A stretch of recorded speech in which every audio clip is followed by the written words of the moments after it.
1. Jumlah penduduk Indonesia termasuk terbesar keempat setelah Tiongkok, India, dan Amerika Serikat. Jumlah yang banyak ini disebabkan pertumbuhan penduduk yang tinggi. Meskipun upaya penurunan laju pertumbuhan penduduk sudah dilakukan, pertambahan jumlah penduduk setiap tahunnya masih cukup besar. Pertambahan ini menyebabkan terjadinya perubahan jumlah penduduk secara terus-menerus. Perubahan jumlah penduduk yang terjadi terus-menerus tiap tahunnya disebut A. Proyeksi penduduk, B. Dinamika penduduk, C. Migrasi penduduk, D. Piramida penduduk, E. Mobilitas penduduk.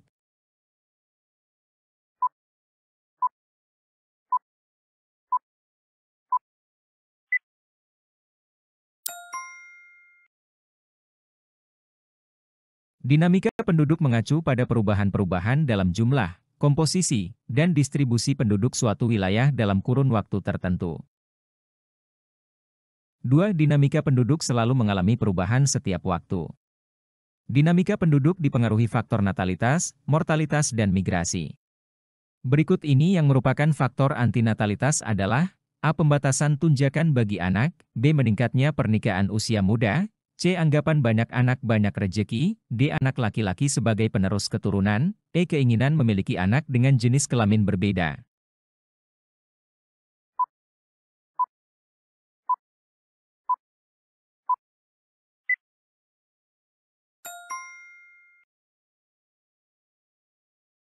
Faktor antinatalitas adalah faktor-faktor yang mendorong penurunan tingkat kelahiran.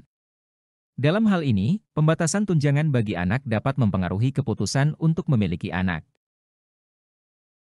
3. Mitigasi merupakan serangkaian upaya untuk mengurangi resiko bencana, baik melalui pembangunan fisik, maupun penyadaran dan peningkatan kemampuan menghadapi ancaman bencana.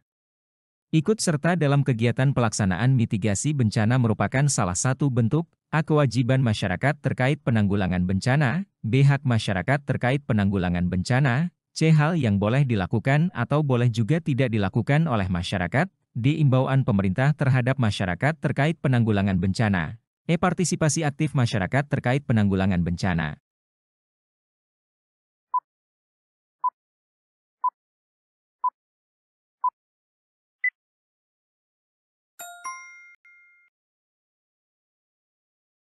Mitigasi bencana melibatkan partisipasi aktif masyarakat dalam upaya-upaya untuk mengurangi risiko bencana.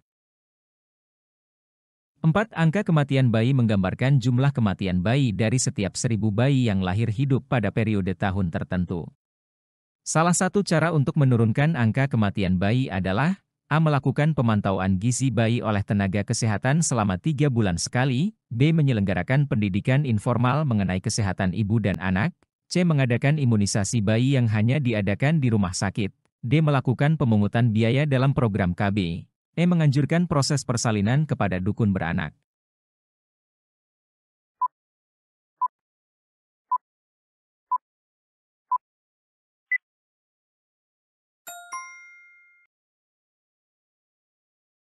Pendidikan kesehatan ibu dan anak dapat meningkatkan pengetahuan dan kesadaran akan praktik kesehatan yang baik, yang dapat membantu menurunkan angka kematian bayi. 5. Angka migrasi yang menunjukkan banyaknya perpindahan penduduk per 1.000 penduduk di tempat asal dan tempat tujuan migrasi, disebut angka migrasi, A. Masuk, B. Keluar, C. Neto, D. Bruto, E. Acak.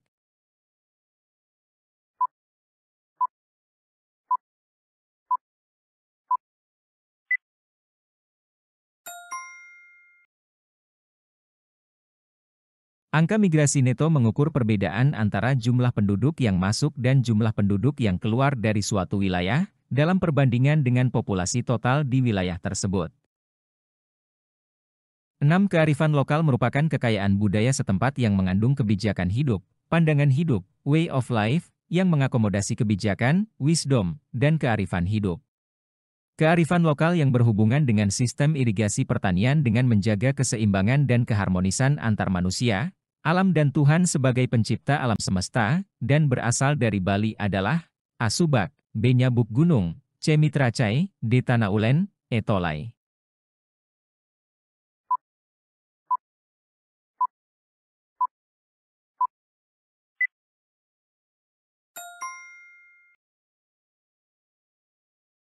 Subak adalah sistem irigasi tradisional yang digunakan dalam pertanian padi di Bali. Sistem ini tidak hanya mencakup teknis irigasi, tetapi juga nilai-nilai keagamaan dan filosofis yang mengatur pengelolaan air dan pertanian secara berkelanjutan. 7. Perhatikan pernyataan berikut. 1. Pengurangan risiko bencana-bencana dan pemaduan pengurangan risiko bencana dengan program pembangunan. 2. Pengendalian pengumpulan dan penyaluran uang atau barang yang berskala nasional. 3. Penetapan status dan tingkatan bencana nasional dan daerah. 4. Pemulihan kondisi dari dampak bencana. 5. Pengalokasian anggaran penanggulangan bencana dalam bentuk dana siap pakai. Tanggung jawab pemerintah pusat dalam penyelenggaraan penanggulangan bencana ditujukan nomor A1, 3 dan 4, B1, 4 dan 5, C2, 3 dan 4, D2, 3 dan 5, E3, 4 dan 5.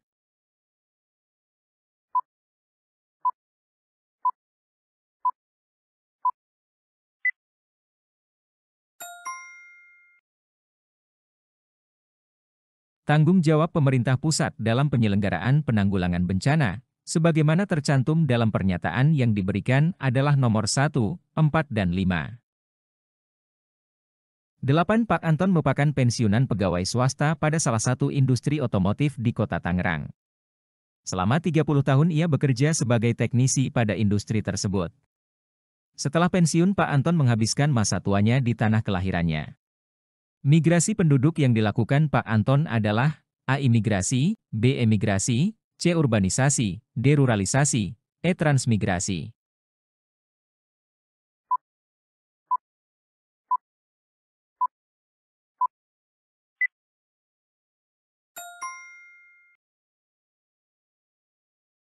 Ruralisasi adalah proses perpindahan penduduk dari wilayah perkotaan ke wilayah pedesaan. Jadi, dalam kasus Pak Anton, jika ia pindah kembali ke tanah kelahirannya yang merupakan wilayah pedesaan setelah pensiun dari pekerjaan di industri otomotif, itu dapat disebut sebagai ruralisasi. 9. Samsul berdomisili di Lampung Tengah, tetapi tempat bekerjanya di Bandar Lampung. Ia pergi pagi ke Bandar Lampung untuk bekerja dan kembali pulang ke Lampung Tengah pada sore harinya.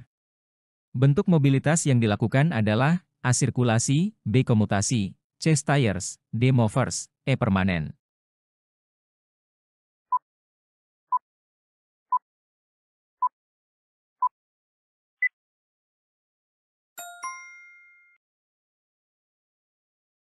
Komutasi mengacu pada perjalanan harian antara tempat tinggal dan tempat kerja, di mana seseorang pergi dari rumah ke tempat kerja dan kembali pada hari yang sama. Jadi, dalam kasus Samsul, ia melakukan komutasi antara Lampung Tengah, tempat tinggal, dan Bandar Lampung, tempat kerja. 10. Perhatikan pernyataan berikut. 1. Pemberian pinjaman modal dengan bunga rendah. 2. Pemberian jaminan kesehatan bagi penduduk tidak mampu. 3. Pemberian beasiswa bagi penduduk tidak mampu. 4. Pemberian imunisasi gratis pada balita. 5. Sosialisasi mencegah penyakit demam berdarah. Upaya meningkatkan kualitas kesehatan penduduk ditunjukkan oleh nomor A1, 2, dan 4, B1, 3, dan 5, C2, 3, dan 4, D2, 4, dan 5, E3, 4, dan 5.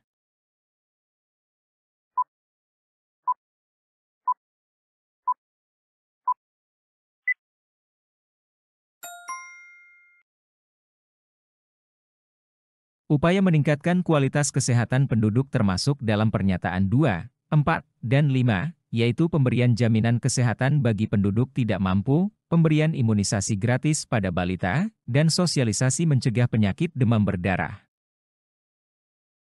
11. Bonus demografi merupakan bonus yang dinikmati suatu negara karena besarnya proporsi penduduk produktif, rentang usia 15-64 tahun, dalam evolusi kependudukan. Indonesia akan mencapai puncak bonus demografi pada tahun A 2015-2020, B 2020-2025, C 2020-2030, D 2025-2035, E 2035-2045.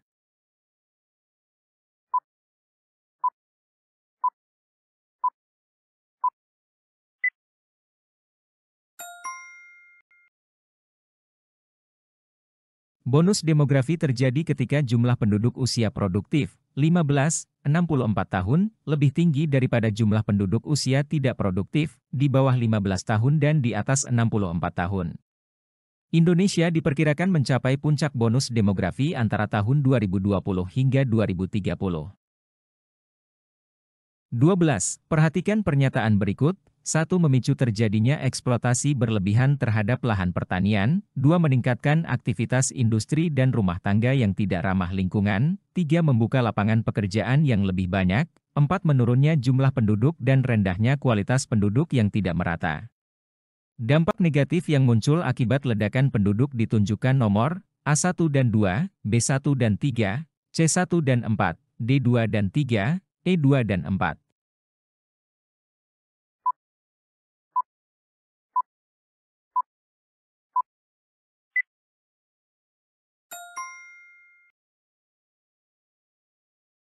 Dampak negatif dari ledakan penduduk mencakup eksploitasi berlebihan terhadap lahan pertanian, dan peningkatan aktivitas industri dan rumah tangga yang tidak ramah lingkungan. 13. Salah satu tujuan kegiatan sensus penduduk adalah mengetahui data karakteristik demografi, ketenagakerjaan, dan sosial budaya. Cara pengumpulan data jumlah penduduk melalui penghitungan terhadap warga penduduk asli, atau benar-benar tinggal di daerah tersebut, disebut sensus penduduk secara A. Canvasser, B. Householder, C. De jure, D. De facto, E. Registrasi.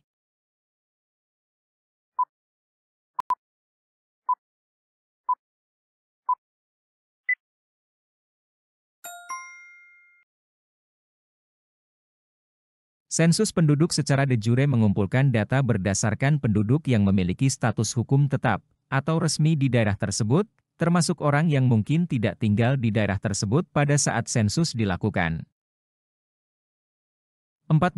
Pak Budi memperoleh tugas sebagai pencatat sensus. Karena Pak Budi sibuk, belangko dibagikan langsung pada semua warga sesuai dengan kartu keluarga, KK. Setelah belangko selesai terisi, beliau mengambil belangko tersebut, maka Pak Budi dalam sensus data penduduk memakai metode A. Canvasser, B. Householder, C. De facto, D. De jure, E. Survei.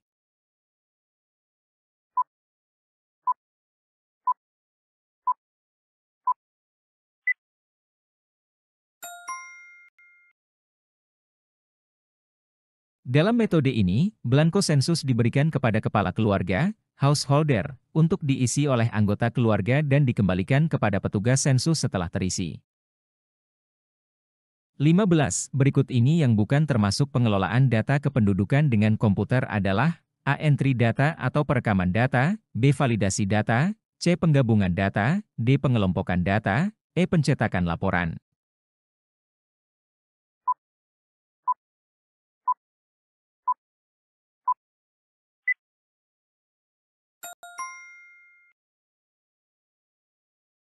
Proses pengolahan data dengan komputer yang meliputi langkah-langkah berikut, instalasi program pengolahan, entry data atau perekaman data, yakni proses pemindahan data dari fisik menjadi data digital, validasi data untuk memastikan semua data sudah memenuhi syarat.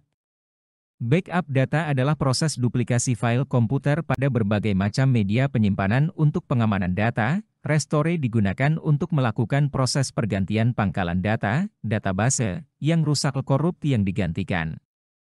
Dari pangkalan data hasil backup terakhir, gabung data untuk menggabung pangkalan data kabupaten, kota, pencetakan laporan. 16. Perhatikan wilayah-wilayah berikut.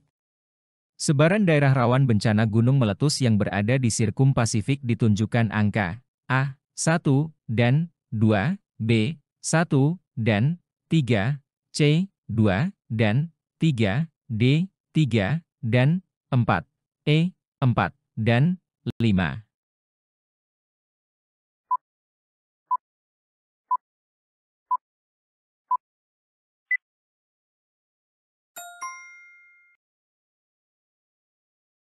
Pegunungan Sirkum Pasifik adalah barisan pegunungan yang ada di benua Amerika dan Asia. Barisan pegunungan ini terbentang dari pegunungan Andes di Amerika Selatan dan masuk di Indonesia melalui Filipina lalu ke Sulawesi, Maluku, dan Barat Papua. 17. Sebuah kapal pesiar sedang melakukan perjalanan mengarungi samudra menuju suatu pulau di Indonesia yang menjadi primadona wisata dunia. Tiba-tiba, ada pesan telegraf menginformasikan telah terjadi gempa besar di dasar laut dan berpotensi tsunami besar. Mitigasi yang seharusnya dilakukan oleh nahoda dan kru kapal adalah A. Memberikan informasi kepada seluruh penumpang untuk siaga, B. Mempercepat laju kapal untuk segera mendarat di daratan yang dekat, C. Tetap berada di perairan samudra dan menjauh dari daratan, D. Menghentikan kapal dan mengirim tanda sinyal bahaya dan minta bantuan. E. Melakukan evakuasi penumpang dengan menggunakan pelampung.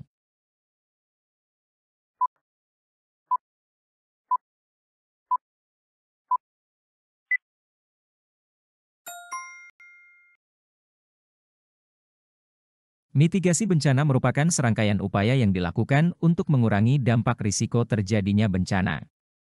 Mitigasi bencana gempa dan tsunami ketika berada di kapal adalah tetap berada di perairan samudra dan menjauh dari daratan.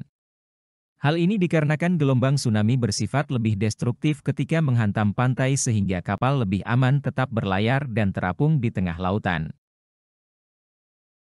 18. Perhatikan pernyataan berikut.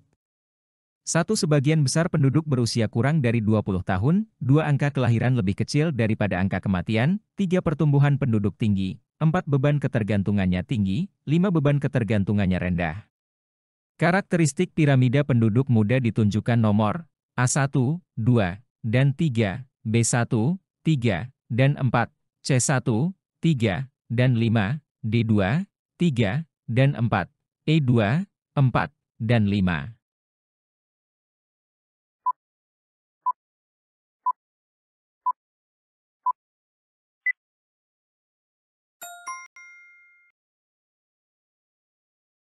Karakteristik piramida penduduk muda mencakup sebagian besar penduduk berusia kurang dari 20 tahun, 1. Pertumbuhan penduduk tinggi, 3. Dan beban ketergantungannya tinggi, 4. 19. Kebudayaan merupakan keseluruhan sistem, gagasan, tindakan dan hasil karya manusia dalam rangka kehidupan masyarakat yang dijadikan milik diri manusia dengan belajar.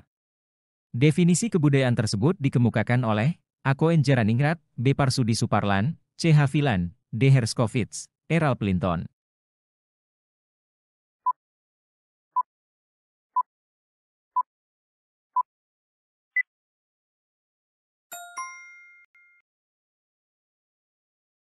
Definisi kebudayaan yang Anda berikan adalah definisi yang dikemukakan oleh Koen-Jaraningrat. Koen-Jaraningrat adalah seorang antropolog Indonesia yang terkenal dengan karyanya tentang kebudayaan. 20. Perhatikan pernyataan-pernyataan berikut. 1. Sistem organisasi kemasyarakatan, 2. Sistem peralatan hidup dan teknologi, 3. Sistem mata pencarian hidup dan sistem ekonomi, 4. Sistem sosial, 5. Sistem nilai pribadi. Unsur kebudayaan ditunjukkan angka A1, 2, dan 3, B1, 2, dan 5, C2, 3, dan 4, D2, 3, dan 5, E3, 4, dan 5.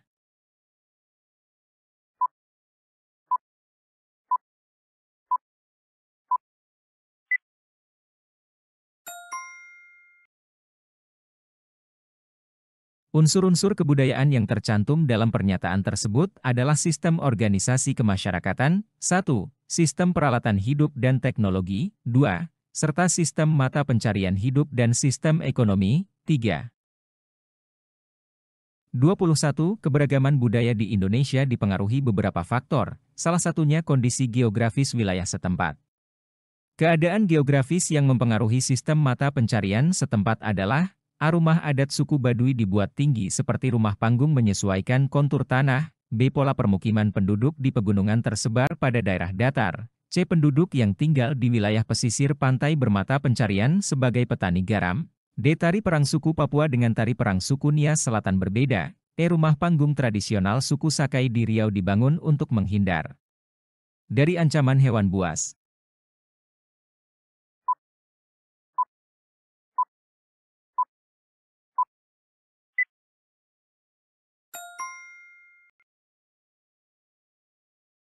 Keadaan geografis pesisir pantai mempengaruhi mata pencaharian penduduk setempat, di mana mereka cenderung berprofesi sebagai petani garam karena ketersediaan sumber daya alam yang mendukung untuk kegiatan tersebut. 22. Budaya asli Indonesia banyak berinteraksi dengan kebudayaan asing. Interaksi ini menghasilkan kebudayaan baru yang semakin memperkaya budaya. Perubahan terjadi karena interaksi antara dua kebudayaan yang berbeda. Proses sosial yang timbul akibat suatu kebudayaan tertentu, asli, dihadapkan dengan kebudayaan lain, asing, yang lambat laun diterima dan dipadukan dengan kebudayaan asli tanpa menghilangkan unsur kebudayaan asli disebut A. Akulturasi, B. Asimilasi, C. Amalgamasi, D. Isolasi, E. Demonstrasi.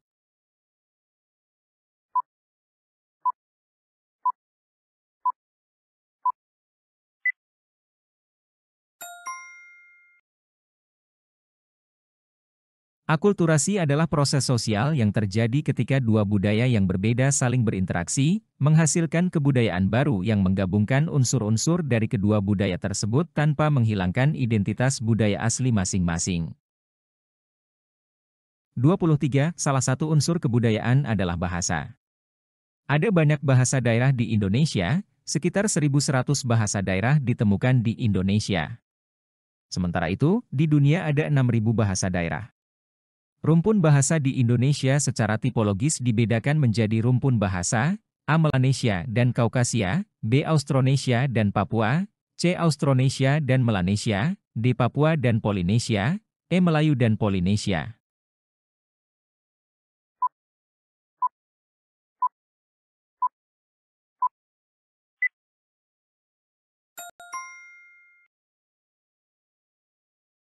Rumpun bahasa di Indonesia secara tipologis dibedakan menjadi rumpun bahasa Austronesia, yang meliputi sebagian besar bahasa di Indonesia, dan rumpun bahasa Papua, yang meliputi beberapa bahasa di wilayah Papua. 24. Pemajuan kebudayaan berdasarkan kepada asas-asas, salah satunya adalah asas kelokalan. Asas kelokalan adalah A. Pemajuan kebudayaan mengakui dan memelihara perbedaan suku bangsa, ras, agama, dan kepercayaan, B. Pemajuan kebudayaan dilandasi dengan sikap menghargai dan menghormati, C. Pemajuan kebudayaan memperhatikan dinamika budaya lokal tanpa dibatasi oleh batas administratif, D. Pemajuan kebudayaan memperhatikan karakteristik sumber daya alam, ekosistem, kondisi geografis, budaya masyarakat setempat, dan kearifan lokal, E. Pemajuan kebudayaan dilakukan dengan melibatkan peran aktif setiap orang baik secara langsung maupun tidak langsung.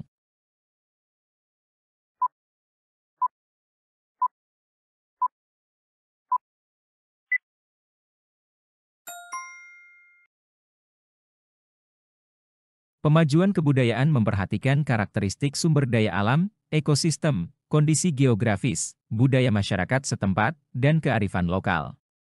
Asas kelokalan menekankan pentingnya memperhatikan dan memahami konteks lokal dalam upaya pemajuan kebudayaan. 25. Perhatikan pernyataan-pernyataan berikut. 1. Menyebarluaskan budaya bangsa. 2. Memperkaya keberagaman budaya. 3. Memperteguh jati diri bangsa. 4. Mempengaruhi hubungan antara desa dan kota. 5. Mewujudkan masyarakat madani. Tujuan pemajuan budaya bangsa ditunjukkan angka A1, 2, dan 4, B1, 3, dan 5, C2, 3, dan 4, D2, 3, dan 5, E3, 4, dan 5.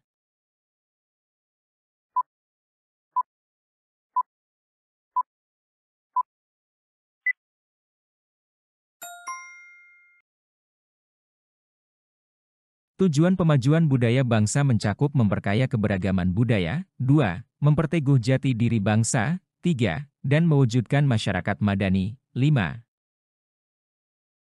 26. Kegiatan ekonomi di mana input dan output berupa ide atau gagasan yang berperan mempromosikan sekaligus melestarikan potensi budaya tradisional disebut A. Ekonomi kerakyatan, B. Ekonomi pembangunan, C. Ekonomi tradisional, D. Ekonomi swadaya, E. Ekonomi kreatif.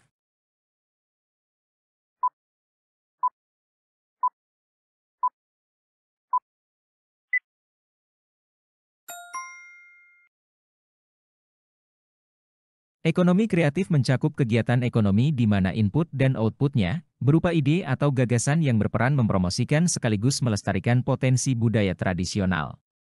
Ini termasuk dalam upaya memanfaatkan budaya sebagai sumber daya ekonomi yang bernilai. 27 berikut yang bukan termasuk subsektor industri kreatif adalah A. Periklanan, B. Percetakan dan penerbitan, C. Kerajinan, D. Layanan komputer dan peranti lunak, E. Kuliner.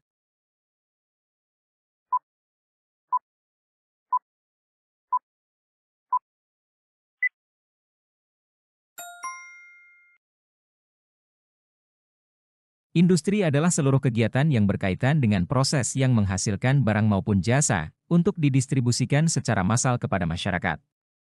Terdapat beragam jenis industri, salah satunya adalah industri kreatif yang berkaitan dengan pengembangan ide dan seni terhadap suatu barang atau jasa. Yang bukan termasuk dalam subsektor industri kreatif, salah satunya adalah layanan komputer dan peranti lunak, karena termasuk dalam subsektor industri teknologi. 28 Di Palembang, Sumatera Selatan produk batik tidak hanya berbentuk pakaian, tetapi juga bentuk kerajinan tangan seperti tas dan sepatu. Pengembangan produk ini sesuai dengan prinsip akulturasi budaya, B. Ekonomi kreatif, C. Interaksi global, D. Kearifan lokal, E. Sebaran budaya.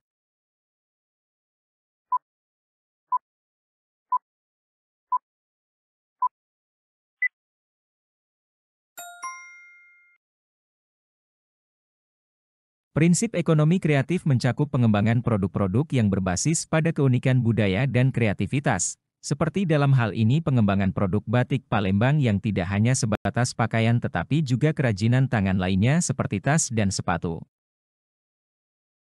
29 Candi Borobudur merupakan salah satu objek wisata budaya Indonesia yang sangat mendunia. Candi tersebut bahkan pernah menjadi salah satu 7 keajaiban dunia.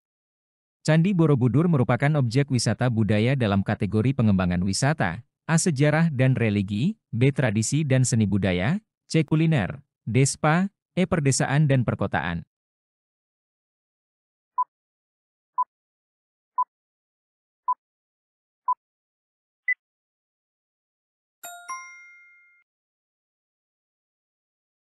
Candi Borobudur memiliki nilai sejarah yang tinggi sebagai peninggalan budaya dan juga merupakan tempat ibadah Buddha, sehingga masuk dalam kategori pengembangan wisata sejarah dan religi.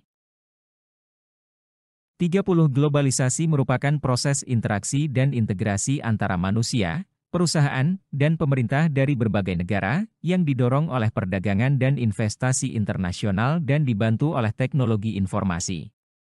Latar belakang terjadinya globalisasi adalah A. Meningkatnya kualitas sumber daya manusia, B. Kemajuan di bidang teknologi dan komunikasi, C. Bertambahnya jumlah penduduk dunia, D. Kondisi politik dan pemerintah yang stabil, E. Meningkatnya kesejahteraan masyarakat.